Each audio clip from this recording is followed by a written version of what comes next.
Hi guys, it's Mrs. Moss here, and we're going to continue talking about the factors that affect an area's climate. So last video we spoke about the ocean currents, and now I want to talk to you a little bit about a natural phenomena that occurs within the ocean currents that are between Australia and South America. In the Pacific Ocean, we have a phenomenon that's called El Nino and La Nina. Now, La Nina occurs when there's unusually cold water currents running through that area between South America and Australia. El Nino is the opposite. It's when there's unusually warm currents in that same location. Now, let's talk about what that means. Well, this is a normal circulation pattern of ocean currents and air currents between Australia the west coast of Australia and the east coast of South America, or Peru. This is a normal climate pattern. You see the cool water in the South America region, and you see too that the pattern shows it going upwards towards the surface from the bottom. Well, when that occurs, a lot of nutrients are brought up with the water, the cool water, and it can feed a lot of fish, and it creates a wonderful habitat for fish. So areas in Peru rely heavily on their fishing population for food and goods and selling of goods. So this is important to them. When we have, and this is again the normal conditions, you see the thermocline, which is the line where it separates the cool water from the warm water, and how the cool water is upwards towards Peru and South America. Well, in the El Nino conditions, look at the thermocline here. The water levels warm towards the surface, and so that thermocline comes down, making the water pattern completely change in the opposite direction. So instead of having an upward movement by South America, now we have a downward movement, and therefore this area becomes depleted of its nutrients, and therefore therefore the fish can die off in that area. It also can create a lot more turbulence in the atmosphere because we have a lot warmer water. We have more water evaporating, creating more air disturbances, and rising air always leads to cloud formation, so we have a lot more storms and hurricanes during those El Nino seasons. So let's take some notes down. Consequences of El Nino, why it's warmer and bad for ecosystems. As I said before, cold water is nutrient rich and offers a food supply for many marine animals. An El Nino event will replace that cold water with warm water, and it will deprive many animals of its food supply. As a result, these animals die of starvation, and I also mentioned that it can affect the livelihood of the people living in that area that depend on the fish and the other animals.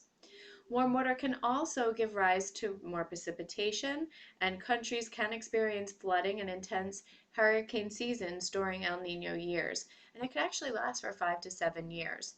Here's two globes pictures, the one on the left which shows the El Nino water pattern, so you can see how it's unseasonably warm just with the red, and then here's a normal temperature pattern, much more cool and evenly distributed. Here's another example of the circulation patterns that form from an El Nino event. And you see that here, as I mentioned, the warm water does not have this upwelling effect from that down below. The warm water layer is much thicker, and it creates a change in the pattern. So this area is going to experience more rain than usual, and over here we're going to experience less.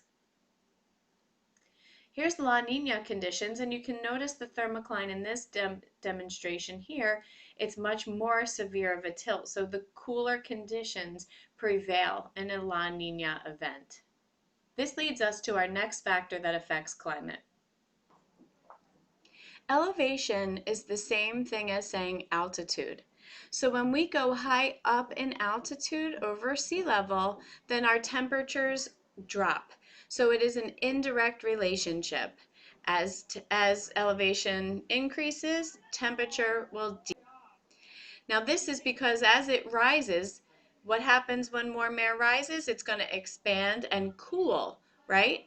Elevation will also affect precipitation because as the air expands and cools to the dew point, it's going to create condensation, which forms clouds, which make rain.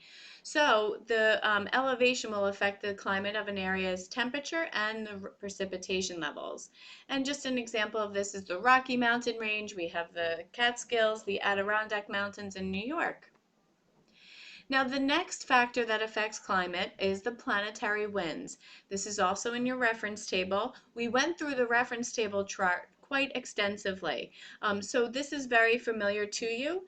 The planetary winds determine the direction of air movement, and it will steer storm systems and air masses in a particular direction over a certain area. So we look at this reference table page again, and you may have already done this with writing down the wet pressure, the wet regions that are associated with low pressure, and the high regions are associated with dry weather. So you can write that again in your reference table or in your notes. Now, the last factor that affects climate that we're going to talk about are mountains. And I realize I didn't make a mountain title, so let me get one in there for you. Mountains will intersect the prevailing wind patterns, and they can drastically affect an area's climate. What happens is the air can strike the windward side of the mountain, and it will force that air up over the mountain. Anytime we have air rising, it expands, it cools, condenses, which forms clouds and precipitation. So all of that will happen on one side of the mountain, and it usually tends to be closest to an ocean because that's the way the prevailing winds blow over the ocean. So it brings up that moisture from the ocean and it dumps it on the windward side of the mountain. We call that the wet side of the mountain. Well, what happens then is as the wind continues to blow over the mountain, it will go down the other side of the mountain. Now, the opposite process will occur. It will descend, compress, and warm up, which will make it very dry. So the climate that's on the opposite side of a mountain range tends to be arid and dry. And we see this in California and Nevada. We have the Rocky Mountains in between California and Nevada. And California is by the ocean. So we have the prevailing winds in our southwesterly wind belt, right? The southwesterly wind belt will blow the winds this way. It will hit the Rocky Mountains. It will create an effect where it has to go up and rise, then expand, cool, condense, creating clouds and precipitation. And so this area is going to be wet along here. And then as it goes over the mountains and descends and compresses and warms, and it will dry out, leaving Nevada much more like a desert arid region.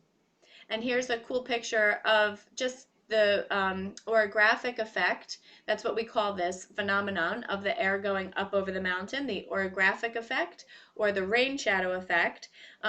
And you can see the arrows just kind of demonstrate the direction that the air is blowing up over those mountains, forming clouds at the top. Okay, so we're going to stop here for now. This goes into the climate factors that affect our area's climate, and we're going to go through the regions of climates around the world in our next video. Okay, so I hope you got the notes down. Have a great day, and we'll see you next time.